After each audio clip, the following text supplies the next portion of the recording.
Good morning, students. Today we start chapter 3 of pharmacology for diploma second year, pharmacokinetics. What is pharmacokinetics? Pharmacokinetics is study of absorption, distribution, metabolism and excretion. In short form, ADME. A for absorption, D for distribution, M for metabolism, E for excretion. अब हम one by one इसकी definition समझेंगे. What is drug absorption? Drug absorption is the absorption of drug from intestine to blood और from blood to various tissues. Drug absorption कई तरीके से हो सकता है. क्या है उसके method of drug absorption? Simple diffusion. Simple diffusion का क्या मतलब होता है? जहाँ पे हाई कंसंट्रेशन ऑफ ड्रग होती है और जहाँ पे लो कंसंट्रेशन ऑफ ड्रग होती है. फ्रॉम हाई कंसंट्रेशन से लो कंसंट्रेशन में जब ड्रग पास होती है उसे कहते हैं simple diffusion. Example urea, alcohol. और drug absorption by cell membrane. जो सेल की मेम्ब्रेन होती है उससे जो ड्रग एब्जॉर्प्शन होता है, जो सेल मेम्ब्रेन बनी होती है लिपिड बाई लेयर की. लिपिड मतलब फैट से बनी होती है, फैट लेयर बनी होती है. तो लिपिड के अंदर लिपिड ज़्यादा सोल्यूबल होता है. सो फिर lipid soluble drug diffuse quickly then water soluble drug. जो लिपिड सोल्यूबल ड्रग है वो वाटर सोल्यूबल ड्रग से जल्दी पास आउट होगी और जल्दी एब्जॉर्ब होंगी सेल मेम्ब्रेन के through. Active transport process. Ions which are transported are potassium, iodine, sodium, amino acid, acids, bases. Active transport process होती है जिसके अंदर एनर्जी लगती है ट्रांसपोर्ट करने के लिए. तो जो आयंस होते हैं अपने अपने नमक खाते हैं, सोडियम होता है उसमें, क्लोराइड होता है, या पोटेशियम है, आयोडीन है, अमीनो एसिड्स हैं जो अपने डाइट में लेते हैं, एसिड बेसिस हैं जो अपने न्यूट्रिएंट्स हैं, एग्जांपल ग्लूकोज, पोटेशियम आयोडाइड. ये सारे जो आयंस हैं ये एक्टिव ट्रांसपोर्ट प्रोसेस से एब्जॉर्ब होते हैं. इनमें एनर्जी लगती है ट्रांसपोर्ट होने में. नेक्स्ट मेथड है ड्रग एब्जॉर्प्शन का पिनोसाइटोसिस. पिनोसाइटोसिस क्या होती है? Process of absorption in unicellular organism like amoeba. जो यूनिसेलुलर ऑर्गेनिज्म होते हैं ना, सिर्फ एक सेल से बने होते हैं, अमीबा जैसे, उनमें पिनोसाइटोसिस होती है. वो एब्जॉर्ब कर लेते हैं अपने सेल मेम्ब्रेन से, उसको कहते हैं pinocytosis. Cell in this process takes up fluid. जो सेल होता है वो फ्लूइड अपने अंदर ले लेता है प्लाज्मा मेम्ब्रेन से, अपनी सेल मेम्ब्रेन से. पिनोसाइटोसिस सिर्फ अमीबा में होती है. अब क्या है? Factors affecting absorption. First, particle size. जो ड्रग हमने ओरली ली है, कोई भी हमने टैबलेट ली है माउथ से, वो डिसइंटीग्रेट होगी सबसे पहले, ब्रेकडाउन होगा उसका, उसको कहते हैं डिसइंटीग्रेशन. स्मॉल पार्टिकल्स में टूट जाएगी, ब्रेक होगी, फिर वो डिज़ोल्व होगी फ्लूइड में, स्टमक में, फिर उसका एब्जॉर्प्शन होगा. ये प्रोसेस होती है पूरी जब ड्रग हम ओरली लेते हैं. तो इसमें क्या होता है? स्मॉलर पार्टिकल, अगर जितने ज़्यादा स्मॉलर पार्टिकल होंगे ड्रग के उतनी ज़्यादा एब्जॉर्प्शन होगा, more than larger particle. Smaller particle absorb easily and faster than larger particles. Second है कंप्रेशन ऑफ टैबलेट. जो टैबलेट ज़्यादा कंप्रेस होगी उसको ज़्यादा टाइम लगेगा डिसइंटीग्रेट करने में. कंप्रेशन मतलब जितनी ज़्यादा अपन ने उसके ऊपर प्रेशर अप्लाई किया है उसको कंप्रेस करने में, वो जितनी ज़्यादा कंप्रेस टैबलेट होगी उतना ज़्यादा टाइम लगेगा डिसइंटीग्रेशन होने में और उतनी ज़्यादा टाइम लगेगा उसे एब्जॉर्प्शन होने में. Solubility of drug. Amorphous solid. दो तरह के सॉलिड होते हैं, एमोर्फस सॉलिड और crystal solid. Amorphous without shape होते हैं, उनकी कोई शेप नहीं होती. क्रिस्टल की पर्टिकुलर शेप होती है.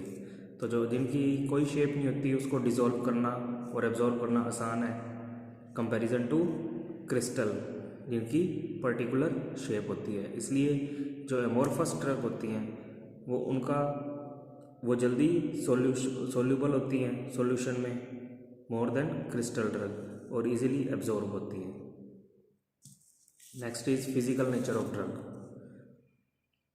Suspension form of drug absorb faster than solid. जो सस्पेंशन है, सस्पेंशन क्या होता है, जो सॉलिड पार्टिकल्स होते हैं ना फ्लूइड के अंदर, सिरप आते हैं suspension, solid particles in fluid, वो जो नेक्ड आई से अपने को दिखते हैं कि हाँ जिसके अंदर सॉलिड पार्टिकल्स हैं उसको सस्पेंशन कहते हैं। सस्पेंशन फॉर्म ऑफ जो ड्रग होती है ना वो एब्जॉर्ब फास्टर देन सॉलिड होती है। जो टैबलेट अपने ले रहे हैं उससे फास्टर होती है एब्जॉर्प्शन सस्पेंशन की। Oily preparation are slowly absorb then aqueous preparation. Patient factor क्या है जो एब्जॉर्प्शन को अफेक्ट करते हैं। फर्स्ट है इंटेस्टिनल मोटिलिटी। जितनी ज़्यादा मोटिलिटी होएगी अपनी फूड पाइप की उतनी कम एब्जॉर्प्शन होगी। क्यों? क्योंकि टाइम नहीं मिलेगा ड्रग को एब्जॉर्ब होने के लिए, वो बिना एब्जॉर्ब किए ही पास आउट हो जाएगी फीसेस के थ्रू। इसलिए इंक्रीज अगर मोटिलिटी है, जैसे कि डायरिया में मोटिलिटी जो होती है अपनी फूड पाइप की, गैस्ट्रोइंटेस्टिनल ट्रैक्ट की, वो इंक्रीज़ हो जाती है, तो फिर डायरिया में ड्रग की जो एब्जॉर्प्शन होती है वो कम हो जाती है। Food in GIT, food increase भी कर सकता है डिक्रीज़ भी कर सकता है एब्जॉर्प्शन। जैसे कि अपना टेट्रासाइक्लिन, डॉक्टर मना करते हैं कि टेट्रासाइक्लिन मिल्क के साथ नहीं लेना। क्यों नहीं लेना होता वो? क्योंकि वो एब्जॉर्प्शन डिक्रीज़ कर देता है मिल्क टेट्रासाइक्लिन की।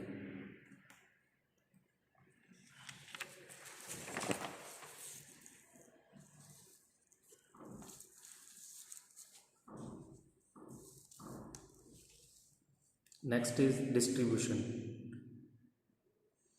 जो ड्रग एब्जॉर्ब होगी है ब्लड में वो डिस्ट्रीब्यूट जो अलग अलग टिश्यूज़ में होगी वो कैसे होगी? Drug absorb distributed to the various body tissues. सारे जो बॉडी टिश्यूज़ हैं ऑर्गन्स हैं वहाँ पे डिस्ट्रीब्यूट होगी। अब कौन से फैक्टर है जो उसको अफेक्ट करते हैं डिस्ट्रीब्यूशन को? फर्स्ट है pregnancy. Lipid soluble drug pass through placenta. Placenta क्या होता है? जो मदर को बेबी के साथ जोड़ता है, जिससे बेबी को फूड मिलता है और ऑक्सीजन मिलती है।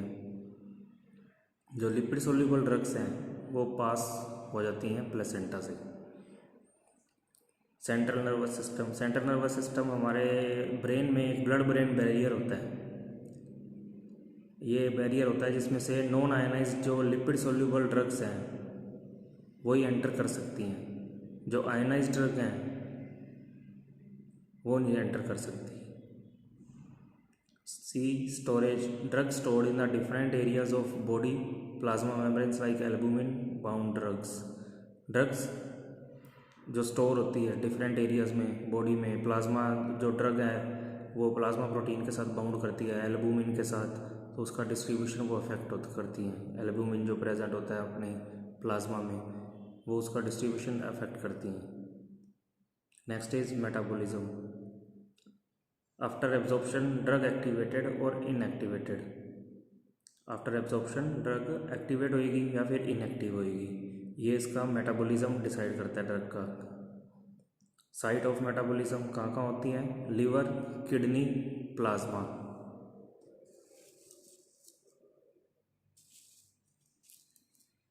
Metabolism is slow in children. Slow होता है चिल्ड्रन में, क्यों?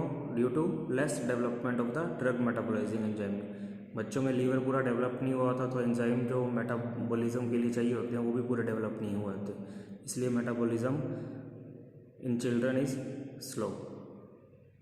इंक्रीज बॉडी टेम्परेचर अगर इंक्रीज होता है तो मेटाबॉलिज्म इंक्रीज होता है। हमने देखा है कि गर्मियों में जब बॉडी टेम्परेचर हाई होता है तो मेटाबॉलिज्म इंक्रीज होता है, तो हमें भूख ज़्यादा लगती है क्योंकि बॉडी का मेटाबॉलिज्म इंक्रीज हो जाता है। 2 टाइप ऑफ रिएक्शंस होती हैं मेटाबॉलिज्म की, phase 1 reaction and phase 2 reaction. Phase 1 reaction कौन कौन सी होती हैं? Oxidation, reduction, hydrolysis and cyclisation.